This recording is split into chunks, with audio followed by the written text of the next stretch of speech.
And now, ladies and gentlemen, when we speak about the future of Nashik, we cannot speak only about buildings and investments. We must speak about roads, bridges, highways, and infrastructure, because infrastructure is the real backbone of real estate growth. Today, we are privileged to have with us, and I'm really happy to welcome a senior government officer who has directly shaped some of the most critical roads, highways, and urban infrastructure projects of Maharashtra. Please put your hands together for Mr. Prashant Auti, who is a civil engineer with a BE and ME Structural Engineering from COEP Pune. He has served across major departments including Municipal Corporation Mumbai, Maharashtra State Road Development Corporation, that is MSRDC, National Highways Authority, and PWD Maharashtra. He has been directly involved in Mumbai-Pune Expressway and its widening, major district and state highway projects, and now as Chief Engineer PWD Nashik region. He is leading the entire regional infrastructure push, including Kumbh Link development. Under his leadership, Nashik is witnessing biggest ever road, bridge, and connectivity transformation, which will define the city's real estate future for the next 20 to 30 years. Friends, this is the man who is literally building the roads to Nashik's future. Please welcome for the keynote on infrastructure and opportunities in Nashik, Mr. Prashant Auti sir. Let's give him a big round of applause, everybody. आता सगळे प्रेझेंटेशनमध्ये सगळी माहिती मिळाली आहे, मला बोलायचं काही ठेवलंच नाही. एनिवे, आज हा 7/12 जो विषय, 7/12 तारीख, मला इथे फक्त जाणून घ्यायचं आहे की हे रिअल्टर्स मला ज्यावेळेस इन्व्हाइट केलं त्यावेळेस म्हटलं की मी काय बोलायचं आहे लोकांच्या समोर, कारण यांच्या पहिल्यांदाच मी रिअल्टरच्या समोर उभा आहे आणि त्यांना काय अपेक्षित आहे आय डोंट नो. म्हणजे तर वेगवेगळ्या अँगलनी मला सांगण्यात आलं की फ्युचर कसं असणार आहे त्यांचं. फ्युचर तुमचं कसं असणार आहे ह्याच्यापेक्षा इथे काय होणार आहे आणि तुम्हाला त्याच्यातून काय डेव्हलप, म्हणजे काय गेन करता येईल, दॅट वी कॅन ॲक्च्युअर. म्हणजे आपण ते इंटरॅक्शन करू. माझं एकच असं म्हणणं होतं की मी जास्त बोलण्यापेक्षा इंटरॅक्शन सेशन जर ठेवलं, म्हणजे तुमच्या काय क्लॅरिटी किंवा तुमची काय विजनरी असेल यू कॅन शेअर, आणि त्याच्यामधून काय मला काय त्याच्यात ज्ञात असेल किंवा काय नॉलेज असेल तर I may share to you know. असं हे इंटरॅक्शन सेशन असलं तर खूप चांगलं राहील. म्हणजे तुमचे आयडियाज क्लिअर होतील. नुसतं ऐकून जाणे काय होतं हे तुम्ही पेपरमध्ये पण ऐकलेलं आहे, रोज वाचता, मीडिया आहे, इतकं डिजिटल फॉर्मेशन आहे त्याला, त्याच्यामुळे तुम्हाला इतके माहिती आहे, फक्त त्याच्यात क्लिअरिटी पाहिजे असं असतं आणि काय होणार आहे. तर सुरुवातीला मी इथे येण्याचं जे आग्रह धरला, प्रांतचे जे आपले अध्यक्ष आहेत ते माझ्याकडे 2-3 वेळेस आले की आपण यायलाच पाहिजे. ॲक्च्युली माझं शेड्यूल थोडंसं वेगळं होतं, तरी पण म्हटलं 4 वेळेस त्यांनी माझ्या ऑफिसला अटेंड केल्यामुळं मला येणं भाग पडलं. तर या प्रांतचे अध्यक्ष राज तलरेजा, तसेच सेक्रेटरी नितीन कोतकर साहेब, जे समन्वयक आहेत ते राजेंद्र कोतकर, आणि immediate past president Vikrant Awhad saheb, आणि त्यांच्या कोर टीमने हे जे काय आज 7/12 जे ठेवलेलं, त्यांनी अगोदर मला रिक्वेस्ट केली होती की आपण एक लेक्चर द्या. मी म्हटलं लेक्चर देण्यापेक्षा तुमचा कुठला काही असेल फोरम तर त्या समोर दिलं तर मला अजून काहीतरी चांगला इंटरॅक्ट करता येईल. तर त्यांना संधी मिळाली की 7/12चं. तर मला एक विचारायचं आहे, 7/12बद्दल आता एक लेटेस्ट न्यूज आहे, तुम्हाला माहिती आहे का? एक जण कोणतरी सांगा प्लीज. हां ठीक आहे, म्हणजे माहिती आहे 7/12ला आता तुम्हाला ऑथेंटिक आलं आहे की 15 रुपये तुम्ही भरले तर ती कॉपी तुम्हाला डिजिटल फॉर्ममध्ये मिळते आणि त्यात will be authentic record for you know. म्हणजे त्याच्यावर सगळे अटेस्टेशन पण असणार आहे. असं ह्याच्याबद्दल खूप काही बोलता येतं. म्हणजे इन्फ्रास्ट्रक्चर इतकं आहे आणि नाशिकसारखी एक ग्रोईंग सिटी आहे आणि त्याच्यामध्ये इतकं इन्फ्रास्ट्रक्चर आहे. आपण विचार असं करायला पाहिजे की जे डेव्हलपमेंट होतं आहे कुठल्याही शहरातलं ते डेव्हलपमेंट सिस्टमॅटिक व्हायला पाहिजे. शहराचे असे आपल्याला माहिती आहे असे 2-3 भाग असतात. फॉरेनला जर गेलं तर आपल्याला माहिती असतं डाऊनटाऊन किंवा सिटी सेंटर हा एक कोर सेक्टर असतो. त्याच्या बाहेर सबब्स असतात आणि ही जी डेव्हलपमेंट आहे ती त्या एरियाला सूट होणारी डेव्हलपमेंट व्हायला पाहिजे. ती होत नाही म्हणून आपण ही हॅपॅझार्ड डेव्हलपमेंट होते आणि त्याच्यात आपण काहीतरी अडकून बसतो. सेम इश्यू आपण पुणे जे म्हटलं, आज पुण्यात बरेच जण शिकले असतील किंवा तिथे वावरले असतील. इन द 90s म्हणजे 1990चं पुणे आणि आत्ताचं पुणे हा ड्रास्टिक चेंज आहे. याचं कारण जे आहे ते फार वेगळं कारण आहे. मेन कारण आहे तिथलं इन्फ्रास्ट्रक्चरची ग्रोथ आहे. हे मी जे काय सांगतो ते माझ्या नॉलेजमधून सांगतो, म्हणजे मी तिथं काम केलं म्हणून. तर ही जी ग्रोथ झाली पुण्याची ती हॅपॅझार्ड झाली आणि आता हा पुणे सिटी जे आहे ते आउट ऑफ कंट्रोल झालं. म्हणजे लोक आता तिथे लाईक करत नाही, दे कॅनॉट प्रिफर. परंतु तिथे बिझनेस हब झाल्यामुळे त्यांना पर्याय राहत नाही. असं हे पुण्याचं मॉडेल झालं. त्याचं कारण काय की पुण्याला रिंग रोड जे मेजर हायवेज कनेक्टेड आहेत, नॅशनल हायवेज, बेंगलोर आहे, हैदराबाद आहे, मुंबई आहे, अहमदाबाद, म्हणजे ही जी कोर हायवेज आहेत त्याला जी जॉईन करणारी जी रिंग आहे ट्रॅफिकची, ती रिंग आत्ता म्हणजे 2025मध्ये 2000च्या इसवीसनमध्ये ती होते. म्हणजे 2000 इसवीसनमध्ये जी की 19मध्ये व्हायला पाहिजे होती. त्याचं मेन कारण असं आहे की आपणच त्याला काहीतरी कारणीभूत असतो. तिथे रिंग 2001 ते 2005मध्ये एक पॉलिसी होती गव्हर्नमेंटची आणि त्या गव्हर्नमेंटच्या पॉलिसी सेंट्रल गव्हर्नमेंटच्या मध्ये लँड ॲक्विजिशन करायचे आणि ते लँड ॲक्विजिशनची कॉस्ट आयदर कोणती गव्हर्नमेंट बेअर करेल, सेंट्रल गव्हर्नमेंट, आणि त्याच्यात ती रिंग फॉर्म होत होती. त्यावेळेस म्हणजे तिथे लोकल डेव्हलपर्स किंवा काय ऑथॉरिटी त्यांची इच्छा होती की आपल्यासारखा रिंग रोड व्हावा.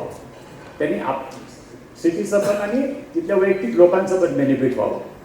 पण हे न होता ती रिंग होऊ शकली नाही आणि पॉलिसीज गव्हर्नमेंटच्या चेंज होत गेल्या आणि त्या चेंज झाल्यानंतर त्या रिंग रोडचं काम मी 12मध्ये रिंग रोडला मी आखणीला स्वतः तिथे होतो. रिंग रोडची आम्ही आखणी महेश पाठक आपले इथे नाशिकचे कमिशनर होते, तर ते माझ्यासोबत इथे PMRDला होते. आम्ही दोघं सकाळी जायचो आणि काठी स्टिक घेऊन आम्ही बोटीतून प्रवास करून आम्ही ती वेळिंग अलाइनमेंट अप्रूव्ह केली. ती 12मध्ये गेली 2012मध्ये. परंतु 2012मध्ये न होता ती 2025मध्ये आत्ता इम्प्लिमेंट होते. It is a drawback.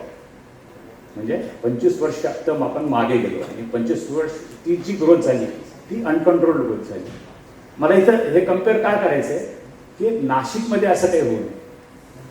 आता रिंग रोड आपल्याला घातला आहे, म्हणजे आपला रिंग रोड होणार आहे नाशिकमध्ये. तो जर झाला तर पहिली रिंग जी आहे ती आता जवळजवळ 8 किलोमीटरच्या स्पेसमध्ये होईल. आता दुसरी रिंग आमची एक्झिस्टिंग जी PWD आम्ही आत्ता डेव्हलप करतोय ती साधारणपणे रेडियस आहे तिचा 15 किलोमीटर, 12 ते 15 किलोमीटर रेडियसमध्ये ती रिंग आहे. म्हणजे ती ॲक्च्युली तसं रिंग रोड म्हणता येणार नाही, पण it is some sort of connectivity with the ring. आणि ती रिंग आपण आता जी बॉटलनेक्स होते ते आम्ही या कुंभमध्ये काढतोय. म्हणजे जे बिनसूर काही गाव आहे त्या SH स्टेट हायवेवर ते आम्ही त्याला बायपास करतो, छोटे छोटे बायपास करतो. म्हणजे गावातले बॉटलनेक्स त्याच्यातून जाते आणि ते सगळी रस्ते जे आहेत ते आम्ही आता 3 पदरी करतो. म्हणजे 2 लेन पेव्हड शोल्डर जे नॅशनल हायवेचं स्टँडर्ड आता आहे ते 3 पदरी होतात. आणि आता जो रिंग रोड होणार आहे तो MSIDCच्या माध्यमातून होणार आहे. तो रिंग रोड आता 4 लेन आणि तो मेजर कनेक्टिव्हिटी म्हणजे तो मेजर त्या नाशिकचं सोल्युशन सॉल्व्ह करेल. तो होणं आत्ता गरजेचं आहे. हीच आपली सिटी नाशिक सिटी जर आपण नागपूरशी कम्पेअर केली, नागपूरची आता 3री रिंग चालू आहे. त्याच्यामुळे नागपूरची डेव्हलपमेंट, पुण्याची डेव्हलपमेंट आणि नाशिकची होणारी डेव्हलपमेंट आपण जर 3 पिक्चर जर समोर ठेवले तर नागपूरची डेव्हलपमेंट जी झाली ती एकदम सिस्टमॅटिक झाली. त्याच्यामध्ये डाऊनटाऊनमध्ये जे मल्टी स्टोरीज आहेत त्या कमी आहेत. आत्ता होत असते पण कमी आहे. आता नाशिकमध्ये काय होतं आहे, मल्टी स्टोरीजचं ग्रोथ खूप आपल्या डाऊनटाऊनमध्ये खूप वाढत आहे. त्याचा इम्पॅक्ट असा होणार आहे भविष्यात की पार्किंग आणि ट्रॅफिक जे आहे सिटीचं ते अडचणी येतात. त्या सिटी हबमध्ये राहणारी जी लोक आहेत ती त्याची कॅटेगरी प्रीमियम असणार आहे, त्यांच्याकडे कार पण खूप असणार आहे. आणि त्या कारला पार्किंग असण्यासाठी आपण फॉरेनमध्ये कसं असतं की कारला पार्किंग जे देतं ते ॲक्च्युली रोड नेटवर्क देतं. तुम्ही जोपर्यंत रोड नेटवर्क मोठं करेल, इन्फ्रास्ट्रक्चर जर मोठं असेल तर तुमचं पार्किंग जे आहे that can be accommodated. That is some sort of parking. म्हणजे गाड्या तिथे अकोमोडेट होतात. तिथे अकोमोडेट झाल्यामुळे आपल्या ट्रॅफिकचा जो ताण आहे सिग्नलला तो कमी पडतो. हे जे गणित आहे हे गणित लक्षात यायला पाहिजे की आपण ज्या फॅसिलिटीज देणार आहे त्या क्रिएट करणार आहे किंवा ते काय देऊ शकणार आहे त्या तिथे सॉल्व्ह झाल्या पाहिजे. म्हणजे तिथे ऑटोमॅटिक सॉल्व्ह झाल्या पाहिजे. असे बरेच उदाहरणं आहेत. तर आपण आता मेन नाशिकबद्दल आता ज्या कुंभमध्ये जी कामं होणार आहेत ती आपली साधारणपणे सगळी रस्ते आतापर्यंत जी छोटी छोटी बॉटलनेस होती ती सगळी 2 लेनचे रस्ते होणार आहेत. मेनली जो रिंग आता पहिला 15 किलोमीटरचा जो आहे तो साधारणपणे 2 लेन रोड शोल्डर होईल आणि बॉटलनेस सगळे आपण काढतोय. मधली रिंग होती आता डेव्हलप ती साधारणपणे 65 किलोमीटरची, ती पण म्हणजे कुंभपर्यंत होईल किंवा माहिती नाही पण नक्की ते होणार आहे. आणि ती झाली की आपल्याला थोडंसं इन्फ्रास्ट्रक्चर जे आहे नाशिकचं ते सिस्टमॅटिक व्हायला सुरू होईल. ती गरज आहे. ती जर नाही झाली तर मग आपण पुण्यासारखं आपण होऊ शकतो. मी इथे ज्यावेळेस आलो त्यावेळेसच माझी खूप इच्छा होती की रिंग रोड व्हायला पाहिजे. मी MSRTCला पुण्याच्या रिंग रोडवर काम केलं असल्यामुळं मला माहिती होती की तिथं काय अडचण आली आणि तिथं काय आता ते फेस करतात. तर आता हीच संधी आहे या माध्यमातून की जर रिंग रोड झालं तर ते होते. मला इथे आपल्याला सांगायचं असं आहे की आपण जे आता जे रिअल्टर्सची डेव्हलपमेंट करणार आहे ती डेव्हलपमेंट अशी स्कॅटर्ड व्हायला पाहिजे. स्कॅटर्ड इन सेन्स की वेगवेगळे हब पण तयार झाले पाहिजे. हब कसे की सेंट्रल बिझनेस सेंटर असेल किंवा कुठलं तरी इंडस्ट्रियल पॉकेट असेल किंवा एखादा वेगळा बिझनेस पॉकेट असेल. तर लोकांची डिमांड तुम्हाला माहिती आहे. म्हणजे ही मंडळी आपण जी समोर बसली मंडळी त्यांना माहिती आहे की लोकांना काय पाहिजे. तर ही डिमांड तुम्ही जे क्रिएटर्स आहेत त्यांना ती शेअर केली पाहिजे, सांगितले पाहिजे की आता लोकांचं ओढ काहीतरी वेगळी आहे, यांना काहीतरी इथं करायचं आहे. आता फूड इंडस्ट्रीज येणार आहे किंवा इतर काहीतरी माध्यम असं येणार आहे की त्याच्यातून आपल्याला जनरेट होईल. त्यांना माहिती नाही, त्यांच्याकडे लँड पार्सल आहे किंवा लँड बँक आहे पण त्यांना माहिती नाही आपल्याला काय करायचं आहे. तर त्यांना गाईड करायचं असेल तर आपण सांगितलं पाहिजे की लोकांचं पब्लिकचं डिमांड काय आहे हे त्यांना माहिती नसतं, त्यांना क्रिएटरला माहिती नसतं. हे बिझनेसमॅन जे रिअल्टर्स आहेत त्यांना माहिती असते की रिअल्टर्सकडे येणारा जो वर्ग आहे तो सांगणार आहे की आपल्याला हे मला वस्तू पाहिजे किंवा वॉट त्याला हे मला हे मिळालं पाहिजे. तर हे मिळालं पाहिजे तर हे मिळणारं कोणाला सांगायला पाहिजे? क्रिएटरला सांगायला पाहिजे. म्हणजे डेव्हलपर मंडळी वॉट एव्हर बिझनेसमॅन. तर असं हे जे कॉर्डिनेशन आहे हे कॉर्डिनेशन झालं तर हे रिअल त्याचं इन्फ्रास्ट्रक्चर डेव्हलपमेंट होते. आता हा भाग झाला आपला रिंग रोड आणि इतर. आता नॅशनल हायवेचं जे इन्फ्रास्ट्रक्चर डेव्हलपमेंट होणार आहे आपलं खूप चांगलं होणार आहे. म्हणजे आपल्यात खरंच आपण इतके भाग्यवान आहे नाशिकमध्ये की समृद्धी हायवे आपल्याला टच करून गेला आहे, बरोबर आहे. आणि सुरत चेन्नई पण आपल्याला टच करून गेला आहे.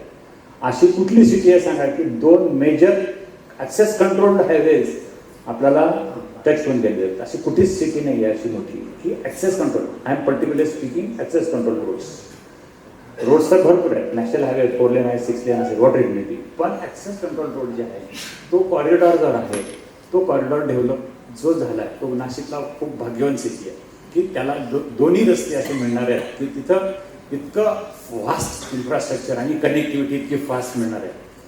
त्या होण्याचा फायदा एकच आहे की फास्ट कन्स्ट्रक्शन फॅसिलिटी ही क्रिएट होणार आहे.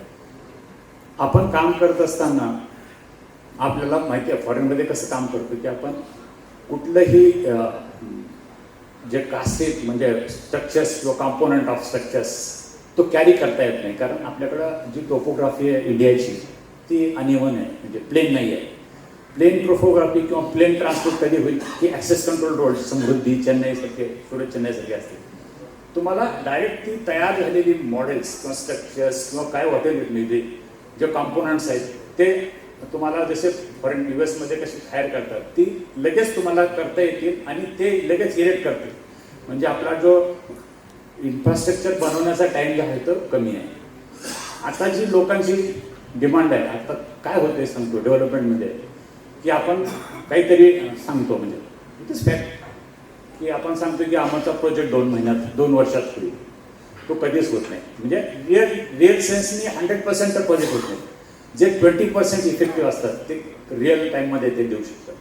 तर आपण तिथं आपण काय देऊ शकत नाही, what is the reason behind this, हे पण आपल्या लक्षात आलं पाहिजे की ते इन्फ्रास्ट्रक्चर कसं फास्ट आपल्याला क्रिएट करता येईल, इरेक्ट करता येईल आणि आपली कन्स्ट्रक्शन जी टाइम पिरियड आहे तो कमी करता येईल, जेणेकरून आपल्याला जो प्रोडक्ट बनवायचा आहे तो वेळेत आपल्याला ते देऊ शकतो.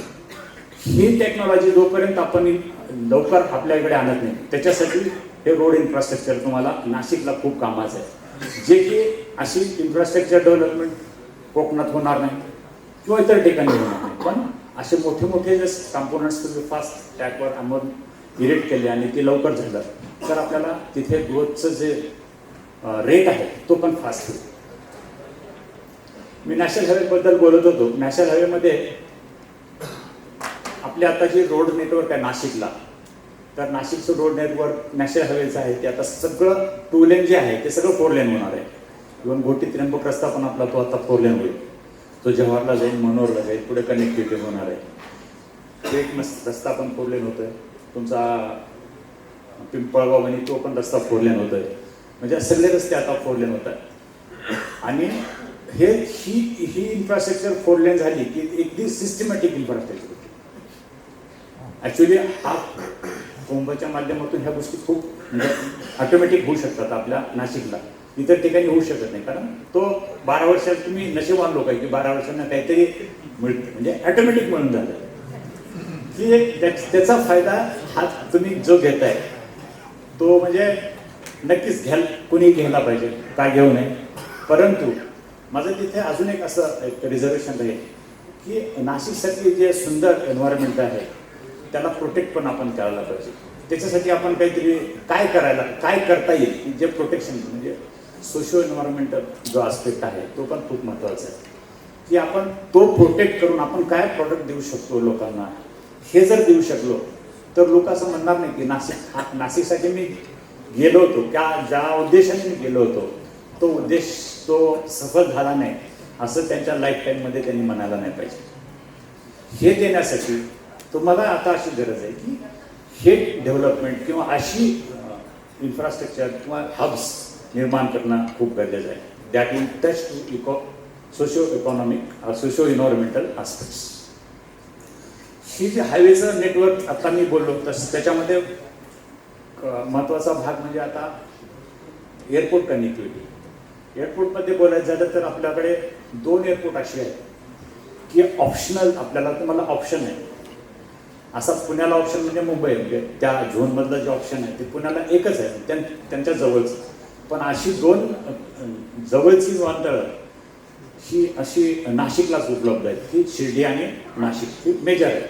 तसे धुळ्याला एअरपोर्ट आहे, धुळ्याला एअरपोर्ट आहे, जळगावला आहे, नंदुरबारला आता घातलं आहे म्हणजे होईलच ते. परंतु आता जळगाववरून पण कनेक्टिव्हिटी आहे. धुळ्याचं एअरपोर्ट आपण तुम्हाला माहिती आहे, धुळ्याच्या एअरपोर्टला आपण आता एक्सपांड करतो. त्याच्यामध्ये धुळ्याच्या एअरपोर्टला तर तिथे वेपन्स क्रिएशनचं पण खूप मोठं त्यांनी त्याच्यामध्ये क्रिएशन केलेलं आहे. त्याच्यामध्ये ते जर एक्सपांड झालं तर त्याचा वेगळाच म्हणजे एक मॉडेल तिथे तयार होऊ शकतं धुळ्याला. तर मी ते सांगायचं असं की नाशिक आणि शिर्डी एअरपोर्ट, आता शिर्डी एअरपोर्टला जाण्यासाठी ॲक्सेस नव्हता. आम्ही या कुंभमध्ये तो 4 लेन ॲक्सेस आम्ही आता क्रिएट केला. म्हणजे लँड ॲक्विजिशन करून आपला जो शिर्डी बायपास आहे त्या शिर्डी बायपासून आपण त्याला 4 लेन कनेक्टिव्हिटी देतो. आणि तो जो कॉरिडॉर आहे शिर्डी एअरपोर्टला जाणारा जो कॉरिडॉर आहे तो आपण तो डेव्हलप करतो. म्हणजे तो एअरपोर्टचा ॲक्सेस. तसंच नाशिकचा पण आपण इथे 4 लेन व्हाईट टॉपमध्ये तो पण डेव्हलप करतो. म्हणजे पूर्ण लँडस्केपिंग येईल. आणि आपण एअरपोर्टला जाणार बघितलं आहे उडानमध्ये बऱ्याच छोटी एअरपोर्ट झाले त्याच्यामध्ये कशा डेव्हलपमेंट झाल्यात एअरपोर्टच्या अराउंड द रोड्स, तशा डेव्हलपमेंट नाशिकला आणि शिर्डीला दोन्हीकडे होतं या माध्यमातून होणार आहे. तर तिथे आम्हाला अशी अडचण आली होती की लँड एक्विजिशन आम्हाला मोठं करायचं होतं, म्हणजे एक्सपांड करायचं होतं. 2 लेनचा रोड आहे तो, जो आपल्याला शिर्डी बायपासवरून रोडला आपला एअरपोर्टला जोडणार होता. कारण शिर्डीचं आपल्याला आता एअरपोर्ट एक्सपांड होत आहे, त्याचं 750 कोटीचं त्यांचं काम चालू झालं आहे आणि मोठं टर्मिनस बिल्डिंग आणि कार्गो हब तिथं पण निर्माण होतं. असंच नाशिकमध्ये आम्ही आत्ता जे एअरपोर्टचं डिझाईन केलं आहे, एक दुसरी बिल्डिंग म्हणजे टर्मिनसची आपण त्याच्यात होऊ घालतोय. त्याच्यामध्ये आपण 2 आता जुनं टर्मिनस आपण जे वापर करणार आहे ते अरायवलसाठी करणार आणि नवीन जे बांधतो ते डिपार्चरसाठी. तर डिपार्चरमध्ये प्रोव्हिजन करताना आपण त्याच्यात एअरो ब्रिज पण प्रोव्हिजन करतो. म्हणजे इतकं मोठं एक्सपान्शन अपेक्षित नाही की तिथे लोकांना वाटते की हे एअरपोर्ट चालेल का, एक्सपांड होईल का. अरे पण आपण क्रिएट केल्यानंतरच एक्सपांड होईल. तिथे ती फॅसिलिटी जर दिली आपण तरच ती उपयोगात येईल ना. तर आपण जो अप्रॉन आहे, आपण अप्रॉन पण त्याचा जवळ आणतो. कारण आता आपण बसनी ट्रॅव्हल करून एक अप्रॉन कशी जातो, म्हणजे दूरवर जातो, तो अप्रॉन इमिडिएट त्या टर्मिनस बिल्डिंग पाहिजे आणतं. म्हणजे सगळे जे फ्लाईट्स आहेत, म्हणजे विमानस आहेत, ते सगळे तुमच्या जवळ येतील आणि त्याच्याप्रमाणे तुम्हाला तुमचा कोर्स आहे, जो सिटिंग कोर्स आहे, तिथून त्याला इमिडिएट अप्रोच आणि त्याला लोडिंग डिलोडिंग करता येईल. अशा बऱ्याच त्याच्या म्हणजे मोठ्या हे इन्फ्रास्ट्रक्चर हे म्हणजे एअरपोर्टचं आम्हाला विचारलं गेलं की काय गरज आहे, हँगर का करू नये. मग आम्ही कम्पॅरिझन दिलं तिथे की टेम्पररी हँगरमध्ये आपल्याला किती कॉस्ट जाणार आहे आणि परमनंटमध्ये किती जाणार आहे, त्याचे फायदे तोटे.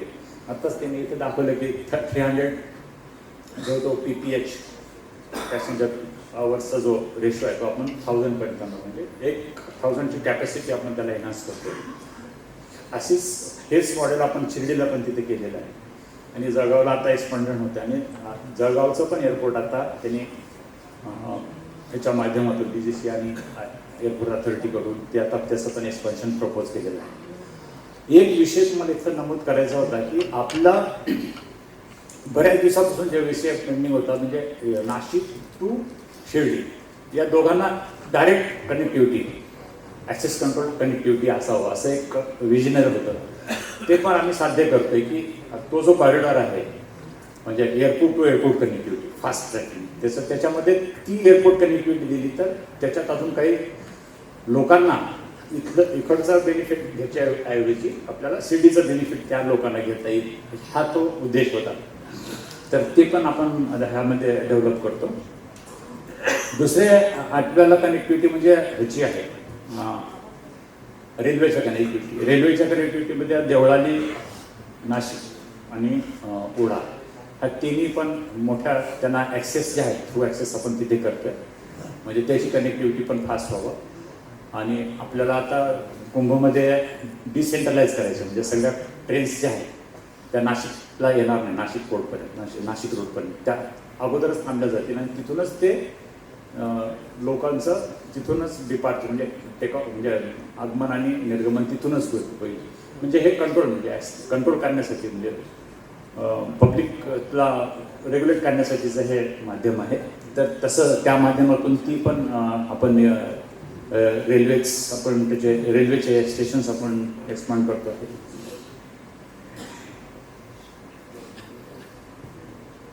बाकी असं वेगळं काही याच्यामध्ये सांगायचं म्हटलं तर फक्त एकच आस्पेक्ट आहे असा की नाशिक डेव्हलपमेंट होताना खूप चांगलं होणार आहे.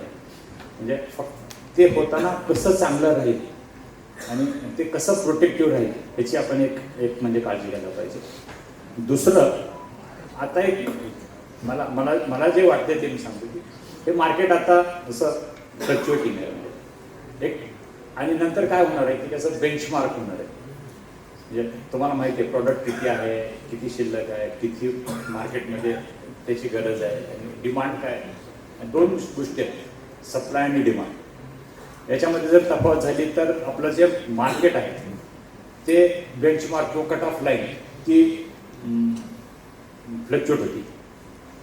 म्हणजे हे जर मॅट्रिक्स बघितलं ना, मी बिझनेसमॅन नाही, पण मी माझ्या नॉलेजमधून तुम्हाला सांगतो की हे कसं आहे, सप्लाय अँड डिमांड. म्हणजे तुम्हाला रिक्वायरमेंट किती आहे आणि पुढं जो कस्टमर आहे तो घेणार आहे का, ही जर तुम्ही मॅच केली, सांगड घातली, तर you will boost the benchmark. म्हणजे तुमचा जो प्राईस लेवल आहे तो वाढत जातो प्रॉपर्टीचा.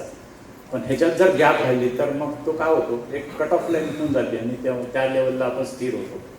मग प्रॉपर्टीचं हेल्थ जर नाही होणार असेल तर मग मार्केटमध्ये रिअल इस्टेटला थोडंसं पॉज येऊ शकतो. असं न होण्यासाठी आपल्याला त्याची पण स्टडी करणं खूप गरजेचं आहे. मला माझ्याकडून ऐकण्यापेक्षा तुमचं काही, आता म्हणजे एवढं मी बोललो, तुमचं काही जे विजन असेल तर ते विचारलं तर खूप बरं होईल. म्हणजे इंटरॅक्शन सेशन होईल. प्लीज तुम्हाला काही क्लॅरिटी पाहिजे तर तुम्ही विचारावं असं माझं विनंती आहे.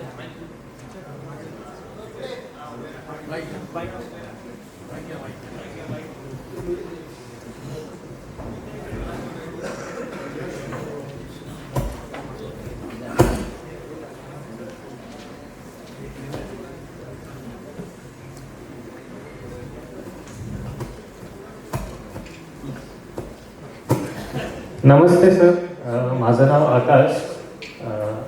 मला आता प्रश्न असा विचारायचा आहे की आता डिसेंबर संपलेला आहे.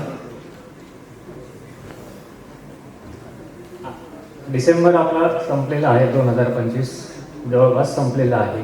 नाशिकला यावर्षी 6 महिने पाऊस होता, तर एकच वर्ष राहिलेलं आहे कुंभमेळा येण्यासाठी. तर आपलं रिंग रोडचं लँड ॲक्विजिशनचं काम किती टक्के झालेलं आहे आणि तो रिंग रोड खरंच या कुंभमेळ्याला होणार का?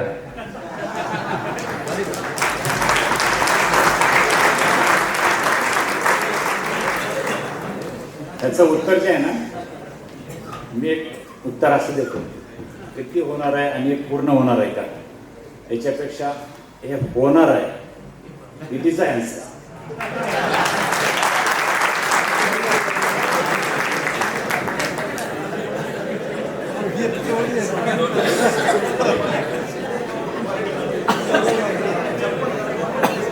एखादी वस्तू होणार आहे म्हणजे ती कम्प्लीटच होणार आहे. त्याला वेळ किती लागणार आहे आपल्या हातात राहते. मायसेल्फ अरुण येवले. आत्ता जे काही गोष्टी सगळ्या चाललेल्या आहेत त्याच्यामध्ये बियॉन्ड अल्टिमेट थिंकिंग, म्हणजे आता तुम्ही ड्रास्टिक ट्रान्सफॉर्मेशन, म्हणजे आपल्याला हे शिफ्टिंग एवढ्या 2 वर्षात काही शिफ्टिंग बघायला मिळणार आहे. ते शिफ्टिंगमध्ये एक ग्लोबल थिंकिंग आपण विचार केला पाहिजे की हे होईल का नाही, पण जे होणार आहे याच्याविषयी आपण रिराउटिंग, रिपिटिंग या गोष्टी आपण जर प्रत्येक माइंड सेटअप केला तर निश्चित आपण हे जी नाशिक सिटी आहे, great city of India, wine city of India, onion city of India आणि महाकुंभ सिटी ऑफ इंडिया, तर या दृष्टीने आपण सगळ्यांनी एक वेगळं ग्लोबल थिंकिंग करून आपण याच्यात काम करू शकतो आणि आपण या सिटीला वर्ल्ड लेवलला एक वेगळ्या प्रकारे आपण एक म्हणजे एक डिमांडेड म्हणून आपण त्याला ट्रान्सफर करूया असं मला वाटतं.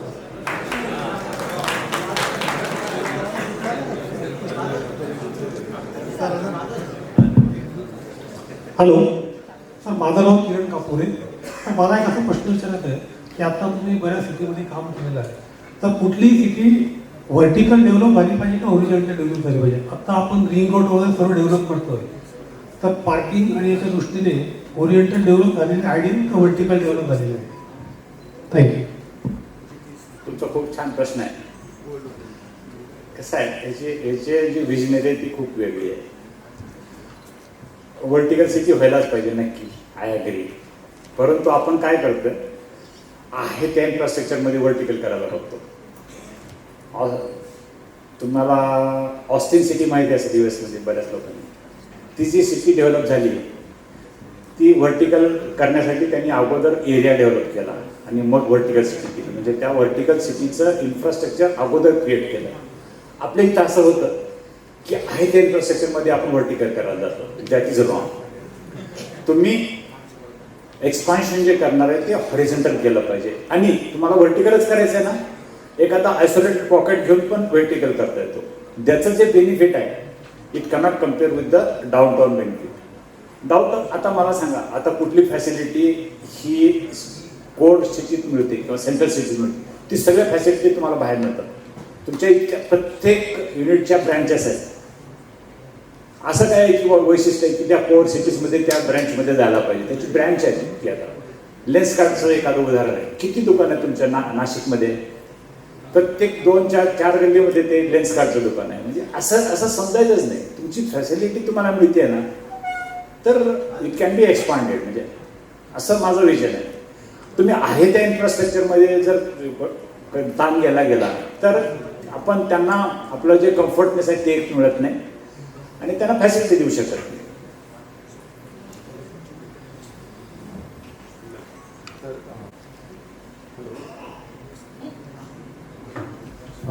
सर, एक नाशिकचं जर का तुम्ही बघितलं तर आर्किओलॉजिकल सर्वे ऑफ इंडियानी डिक्लेअर केले 53+ हिल फोर्ट्स आहेत नाशिकमध्ये, हे नाशिक जिल्ह्यामध्ये. तर थोडंसं MTDC, PWD आणि आपल्या सगळ्या यांनी केलं तर नाशिकमध्ये टुरिस्ट अट्रॅक्शन अजून होऊ शकतं. आपण बरेचसे आपले किल्ले इकडे तिकडे, रायगड आहे, शिवनेरी आहे, असे फोर्ट्सला व्हिजिट करायला जातो. तर नाशिक जिल्ह्यामध्ये 53 हिल फोर्ट्स आहेत, 53+ असतील. आर्किओलॉजिकल सर्वे ऑफ इंडियामध्ये तिची नोंद पण आहे. तर याच्या डेव्हलपमेंटवरती जर का काही केलं तर आपले आजूबाजूचं त्रिंबक आहे, चांदवड आहे, इकडे तिकडे हे सगळं डेव्हलप होऊ शकतं आणि चांगले टुरिस्ट पण येऊ शकतात. तर हे त्यावरती पण थोडंसं भार दिलं पाहिजे. ह्याच्यामध्ये मला थोडंसं यू आर करेक्ट, म्हणजे जे बरोबर आहे त्याच्यात मला थोडंसं ॲड करायचं आहे. ज्यावेळेस आमचे मंत्री महोदय PUDचे इथे जॉईन झाले, त्यांचं पहिलं विजन असं होतं की सगळे किल्ले डेव्हलप करूया, म्हणजे किल्ल्याला कनेक्टिव्हिटी करू आपण, आणि किल्ले इतके महाराष्ट्रात आणि त्याचा आपण एक हे करू, त्यांचा इतिहास तयार करू, म्हणजे तर माध्यमात शेअर करू, म्हणजे त्याच्यामुळं त्यांना फॅसिलिटी देता येईल. त्याच्यात अडचणी काय होते, एक प्रॉब्लेम कसा होतो सांगतो. आपलं सेंट्रल गव्हर्नमेंट पण एकच आहे. मी स्टेटचा जरी असतो, सेंट्रल आणि स्टेटमध्ये जे कॉर्डिनेशन आहे त्याच्यामध्ये काही डिपार्टमेंटमध्ये खूप गॅप आहे. पहिली फॉरेस्ट, दुसरी रेल्वे. आम्ही रेल्वेकडे एखाद्या ड्रॉइंग दिलं तर ते कधी 6 महिन्याच्या आतमध्ये येतं. आता ताणून ते 1 महिन्यात येतं. कधी जीवावर आलं ते म्हणजे तिथं उद्रेक झाला की मग ते लगेच 7 दिवसात येतं. म्हणजे असं नाही, त्या डिपार्टमेंटची ती मॉडेलिटी झाली, पण आता ती पण निघून चालली, म्हणजे हळूहळू त्याच्यात फरक झाला.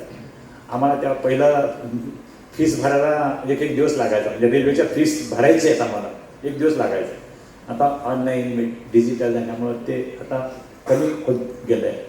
तर तुम्ही जे म्हणताय ना, तर किल्ल्यासाठी पर्यटन निर्माण करणे, तर पर्यटन नक्कीच करायला पाहिजे. तसं एक मॉडेल पर्यटन खात्यामार्फत तयार होत आहे आणि ते जर झालं तर नक्कीच सक्सेसफुल होईल. परंतु त्यांनी फोकस नाशिकपेक्षा पुण्यावर जास्त केलं आहे. पण तुम्ही, माझं म्हणणं असं आहे की ते नाशिकला जास्त झालं पाहिजे, कारण किल्ले नाशिकला पुण्यापेक्षा जास्त.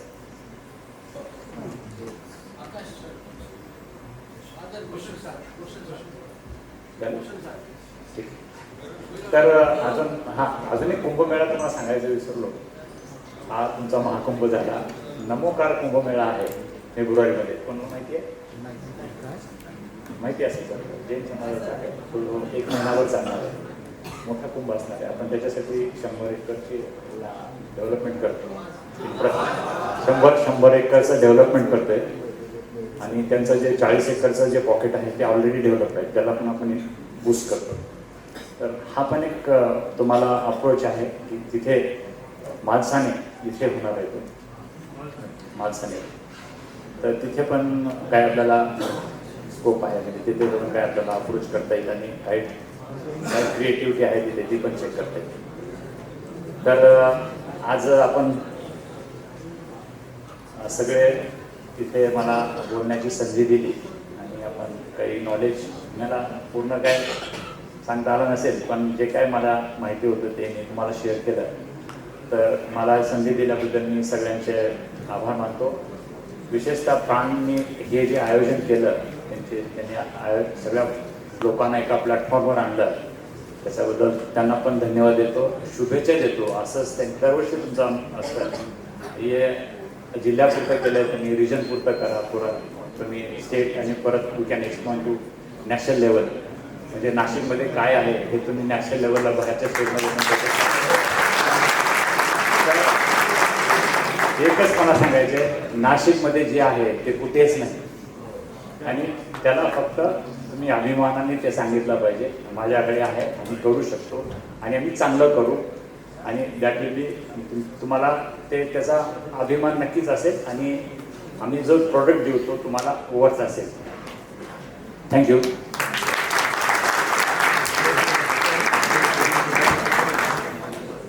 Chairman to kindly felicitate Auti sir.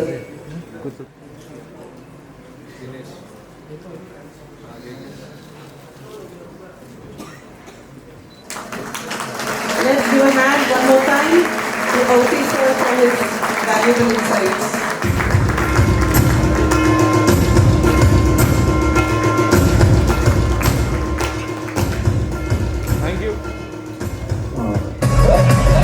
Massage देना, गला दबाना नहीं है.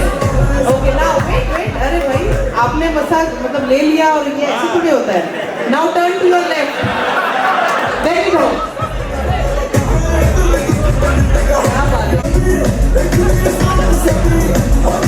Let's give them a big round of applause. माननीय सगळे उपस्थित इकडे असलेले माझे रिअल इस्टेट क्षेत्रातले बंधू, माझे एवढे प्रेमाचे संबंध असलेले सगळे इकडे चॅनल पार्टनर्स, दरवर्षीप्रमाणे यावर्षी सातबाऱ्याला आपण भेटतोय. तसं तर मी मुकुंद साबू ॲव्हेन्यू बिल्डर्स अँड डेव्हलपर्स तर्फे या ब्रँडमध्ये आलेल्या सर्वांचं स्वागत करतो. आमच्या कंपनीमध्ये काय चालतंय याच्याबद्दल थोडंसं तुम्हाला सांगू इच्छितो. बरेचसे लोक माझे इकडे बंधू मित्र सगळे, त्यांना आपल्या या फील्डमध्ये काय चाललंय ते कळतंय, आम्ही काय करतोय ते माहिती आहे, पण तरी थोडं एक छोटंसं प्रेझेंटेशन माझं इकडे आहे. आपल्या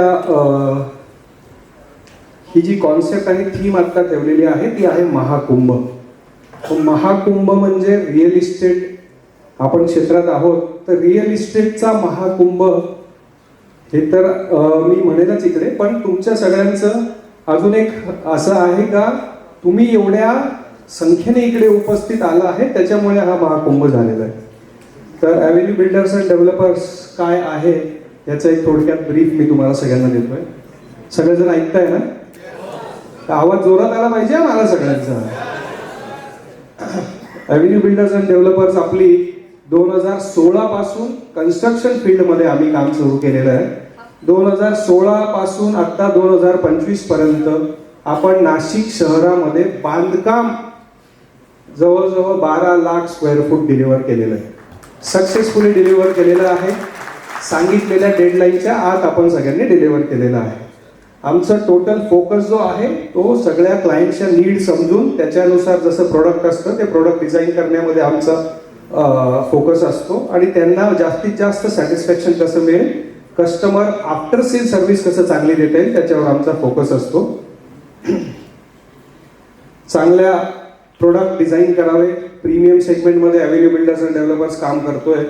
गोविंदनगर झालं, गंगापूर झालं, इंदिरानगर किंवा मग पंचवटी अशा प्रीमियम एरियामध्ये आम्ही काम करतोय. साधारण 60 ते 70 लाखापासून तर 5 कोटीपर्यंतचे फ्लॅट आमच्याकडे डिझाईन केलेले आहेत, जे वेगवेगळ्या मुंबई पुण्यासारख्या शहरांमध्ये ज्या फॅसिलिटी आहेत आणि त्या कस्टमर्सला आम्ही इकडे आणण्यासाठी हे प्रोडक्ट सगळे डिझाईन केलेले आहेत. तुमच्या इन्व्हेस्टर जर तिकडचे असतील तर आवर्जून आमचं नाव तुम्ही रेकमेंड त्यांना करू शकता. नेक्स्ट घे. ॲव्हेन्यू बिल्डर्स मध्ये बेसिकली 3 डायरेक्टर आहोत आम्ही. नयन भंडारी, माझे को पार्टनर योगेश बेदमुता आणि मी मुकुंद साबू.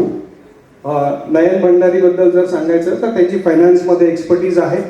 Finance, strategic finance, banking plus आपल्या वेगवेगळ्या व्हेरियस बँकच्या ॲडवायझर पॅनलवर सुद्धा ते आहेत. त्याच्यामुळे त्यांच्या ॲडवाईसने फंड्स मॅनेजमेंट हा कुठल्याही कन्स्ट्रक्शनमध्ये फार मोठा चॅलेंजिंग फॅक्टर असतो, जे माझे मित्र आहेत सगळ्यांना माहिती आहे.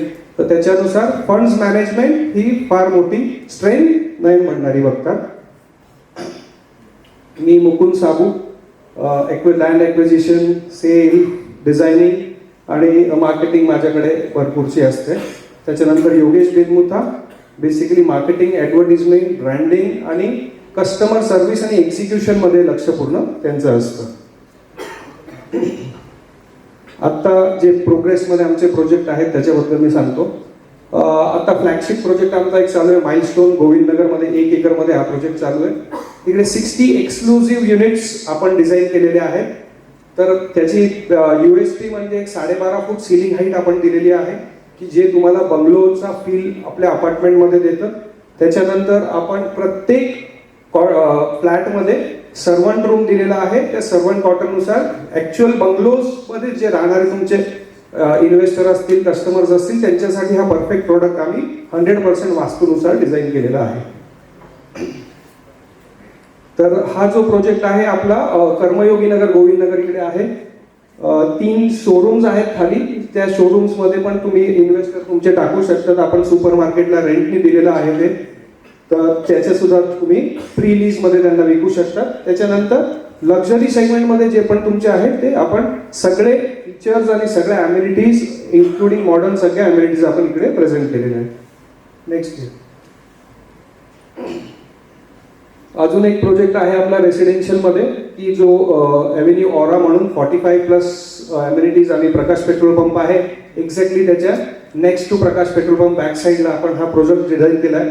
हार्डली मुंबई नाक्यापासून आणि मेन मार्केटपासून 2 मिनिटाच्या अंतरावर आहे. तुमचे जर कोणी सिनियर सिटीजन्स कस्टमर इन्व्हेस्टर असतील तर खाली उतरून त्यांना जसं फॅसिलिटीज लागतात त्या सगळ्या फॅसिलिटीज आहेत. प्लस जे बाहेर गावून येणारे लोक आहेत त्यांना कनेक्टिव्हिटीसाठी खूप चांगला प्रोजेक्ट आहे. तर सेम गोविंदनगरमध्येच एव्हेन्यू ब्लिस म्हणून आहे. हा 2 आणि 3 कॅटेगरीमध्ये आहे BHK मध्ये. सर्वात महत्त्वाचं म्हणजे आता गोविंदनगरमध्ये ज्या हिशोबाने प्रीमियम वाढत आहे, 2 BHK ची अवेलेबिलिटी सध्या गोविंदनगरमध्ये नाही आहे. त्या हिशोबानेच आपण हा प्रोजेक्ट डिझाईन केला होता. तर 2 BHK 3 BHK मध्ये कोणाची रिक्वायरमेंट असेल इन्क्लुडिंग पेंट हाऊसेस तर तुम्ही या प्रोजेक्टला तुमच्या कस्टमर्सला रेकमेंड करू शकता. जुना गंगापूर नाक्यावर एक कमर्शियल हब आपण डेव्हलप केला आहे. जुना गंगापूर नाक्यावर आपला जनकल्याण ब्लड बँक समोर कमर्शियल आपला एक कमर्शियल ऑफिस स्पेसेस आणि खाली शोरूम्स आपण तिकडे डिझाईन केलेले आहेत. प्रत्येक साधारण 40 ते 45 लाखापासून तर 2 कोटी रुपयापर्यंतचे तिकडे तुम्हाला कमर्शियल स्पेसेस अवेलेबल होतील जे तुमच्या खूप चांगल्या आर्किटेक्ट्स म्हणा, ॲडव्होकेट्स म्हणा, डॉक्टर म्हणा अशा सगळ्या कस्टमर बेसला तुम्हाला केटर करता येणार. एक छोटासा आता कसं असतं गोविंदनगर म्हणजे आमचं होम ग्राउंड आहे. आम्ही तिकडे हाय राईज 15, 20, 25, 30 मजली पण करतो आणि छोट्या छोट्या आपल्या 10, 15, 20 युनिट्स आपण काम करतो. जो मिलेगा वो धंदा हमने करने का ये हमने सोच लिया है वहाँ पे. तो इसके हिसाब से आता त्याच्यामध्ये आपण 12 फ्लॅट आहेत. एव्हेन्यू आर्याना 3 BHK आहे. 2070 फुटाचा फ्लॅट आहे. साधारण 1 कोटी 40 लाखापर्यंत याची प्राइस जाते. 12 एक्सक्लुझिव्ह युनिट आहेत ते पण तुम्ही रिकमेंड चांगलं करू शकता.